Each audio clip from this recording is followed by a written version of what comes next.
Hold on, can I just answer the question? Saying, hold on. I just want a little clarification. Guys, in high school. You're saying an 18-year-old man should be able to punch an 18-year-old woman in the face. 18 is fine. 19, that's when it gets boxing bad. Is there in high school? Can I just answer the goddamn question? So, in high school, you're trying to find 7 people that you think is a problem. Oh, okay, apparently I can't answer the goddamn question.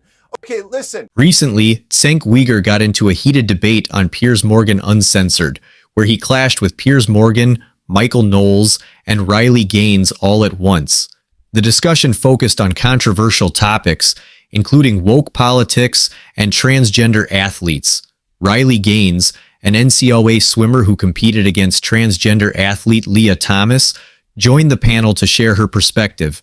As Uygur stuck to his usual talking points, the panel pushed back strongly, sparking a fiery exchange. What do you think about this debate? Should men and women compete in the same sports? Drop your thoughts in the comments, and don't forget to like, subscribe, and share to support the channel. Riley, the issue here is not that they're trans women competing against women. The issue here is that they have XY chromosomes, is what has been claimed and made clear by other governing bodies in women's boxing who have banned them from competing in the last World Championships. So a slightly different case to the issue of trans athletes competing in women's sport, but nonetheless just as pertinent. You hit the nail on the head, Piers. And to very briefly address the comment made previously that this campaign is a campaign surrounding being anti-trans, being against trans people, let's be very, very clear before I even say anything. What we are talking about as it pertains to the Olympics, or as Michael Knowles said, I mean, the gender ideology movement as a whole, it is not anti-anything. It is pro-parental rights, it is pro the safeguarding of children, and it is pro-women's rights. You can check any Gallup poll. That is something that majority of Americans, really globally, majority of people across the world agree upon. But yes, Piers, as it pertains to these boxers in the Olympics, they failed the chromosomal testing that every athlete, I believe, has to take. The requirement is that women have to have XX chromosomes. These athletes failed. Here's what we know. I listened to the press conference yesterday put on in Paris by the IBA, and this is what we know. Both boxers were initially subjected to a chromosomal test by an independent laboratory in Istanbul after the IBA received complaints from coaches and competitors during the 2022 Women's World Boxing Championships. Both athletes were then retested in India again during the next year during the same Women's World Boxing Championships in 2023 to clarify and confirm prior results. This is when both athletes were then found to have XY chromosomes. Both boxers were informed of the results of the test in writing. Both boxers were given the opportunity to appeal the findings to the Court of Arbitration for Sports. The IBA even offered to pay for the majority of any cost that would allow both boxers to appeal. One male athlete, he did not appeal the decision. Amain Khalif, I would say the athlete that has received the most prominence from Algeria here, he appealed the decision, but then ultimately withdrew the appeal. That's what this is. This isn't an argument that is meant to be hateful. I mean, it's not even opinionated. These athletes are males, and males do not belong in women's sports. Really that simple. Wajahat, I just don't understand why anyone, given what we've just heard, why anyone would think this is right or fair or equal or does anything to promote anything to do with women's sports or rights to fairness and equality. But by all means, try and defend it. You start off with the clip of Trump saying he's going to promise to keep men out of women's bodies. And you know what? Go ahead and run with that, because Republicans want to have zero regulation, but they want to regulate women's bodies. They're attacking women. They're attacking biracial people. They're attacking Kamala Harris over her race. Now they're attacking LGBTQ people, and they're attacking Iman Khalif. I am here for Iman Khalif and winning. She medaled. She was born a woman. She identifies as a woman. It's female on her passport. She's boxed women. You are quoting the IBA that is run by Russia, the same IBA that is discredited by the Olympics Commission. The Olympics Commission doesn't even look at their testing and the results, completely discredited it. And the more that you attack these female boxers, the more you misgender them by calling them he, look what's happening around the world. People are disgusted by it. They're like, this is hateful, this is cruel, this is mean. You're attacking this poor Algerian boxer, making a fake story, pointing to Russia's IBA, which is discredited. So go for it. Wajah, go for it. Wajah, let me just explain. I have not misgendered either of these boxers. I've called them she. That's fine. No problem with that. They were born with female reproductive organs.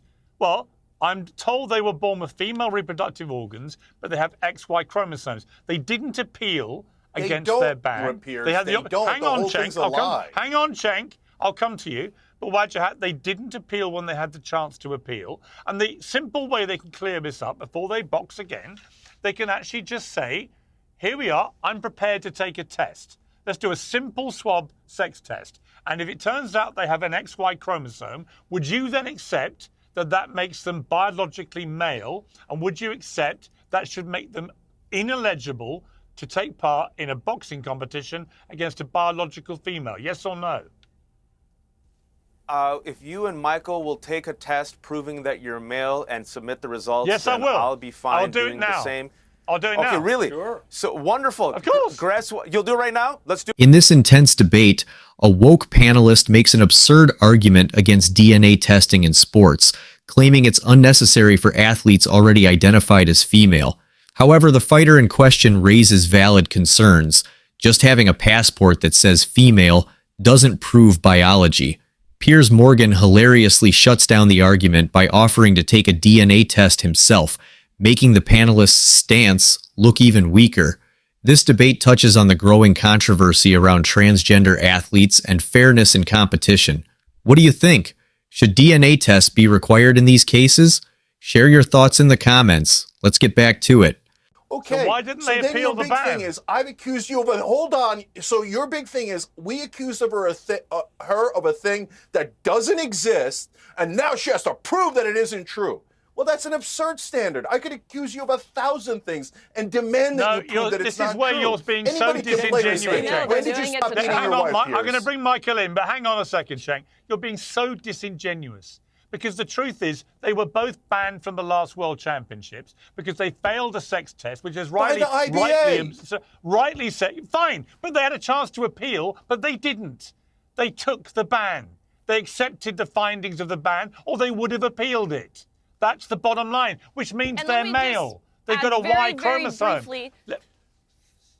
Yes, Riley. 80% of the female athletes at the Olympics. The particulars here. Hang on, let Riley go first, then Michael. 80% of the female athletes at the Olympics are in favor of a simple cheek swab to test sex.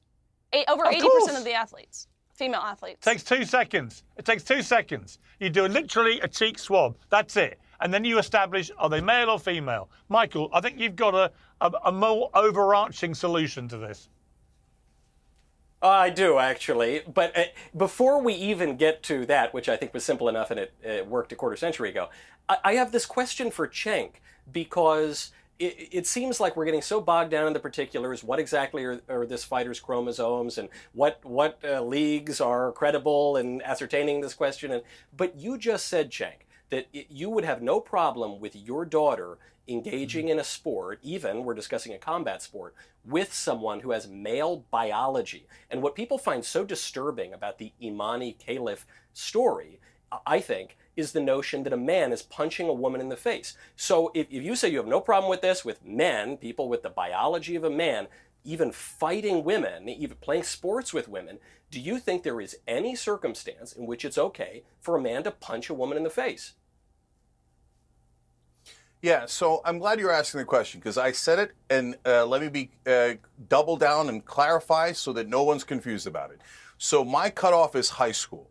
The reason why I fought with the left is beyond high school, especially in contact sports, you are risking not only the women in that ring, but you're also risking trans rights. Because the minute that a trans woman knocks out a biological female in a way that is significant, right, and does real damage, trans rights are going to be set back 50 Hold on, though. I want to be clear, Cenk. And I don't want that. I want to protect the trans community. Hold on. Can I just answer the question? You're saying, hold on. I just want a little clarification. Guys, in high school. You're saying an 18-year-old man should be able to punch an 18-year-old woman in the face. 18 is fine. 19, that's when it gets What boxing is there in high school? What are you talking about? In high school, there are no contact sports like boxing and MMA. If you're talking about wrestling, that's about as much of a contact sport as there is. So in high school, look, guys, you're making a mountain out of a molehill. First of all, this affects 7 people. You're being ridiculous. And the reason you're talking about that is because you don't want to talk about higher wages and health insurance for everyone. But if you want to talk about high school, what you have to do in order to let me just goddamn it answer the question. Can I just answer the goddamn question? So in high school, you're trying to find 7 people that you think is a problem. Oh, okay, apparently I can't answer the goddamn question. Okay, listen. What you're doing is you're saying in order to find the 7 trans girls out there that are so dominating these sports, which is not even true. Ledecker is dominating swimming way more than any trans woman is on any sport. I'm not going to test her testosterone. I'm not going to test all that stuff. But in terms of the high school athletes, I'm not going to go and ask all the state officials and government creeps to go check the genitalia of our daughters so that they could ascertain whether they're trans or not. This is a trans witch hunt, and I'm not going to stand for it. Cenk Uygur is at it again, and honestly, do you think he realizes how immature he looks when he gets emotional during debates? At this point, it feels like crying on camera has become his brand. This particular debate was eye-opening, showcasing how completely stuck in their woke talking points Cenk and his panelist were, like they're reading from a script instead of engaging critically. Here's the simple truth. XX chromosomes belong in women's sports, and XY chromosomes belong in men's sports. It's basic biology that keeps competition fair. Why is this still a debate in 2024? Let me know your thoughts in the comments, hit the like button, and subscribe for more content like this. Thanks for watching, and I'll see you in the next video.